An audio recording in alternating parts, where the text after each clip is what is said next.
Good evening, sir. I am Angelo Gireplonia, Section G1N, and this is my explanation about the function of echo sounder. So, this is the echo sounder, also known as depth sounder or sonar. Echo sounder is instrument or equipment that found in the ships that can be used to detect the depth of the water. And these are the function of echo sounder. First is power, it used to switch on and switch off the echo sounder. Second is range, it used to adjust the depth displayed.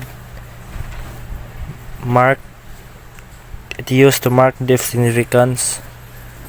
Gain, it controls the application of the receiver. Alarm, so you can adjust the alarm that the depth of the water goes below or certain depth, then the alarm will surging. And the last one is time varied gain, also known as TBG.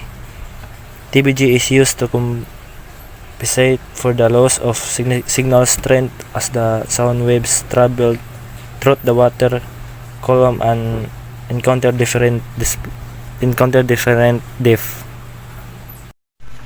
So that's all, sir. Good evening.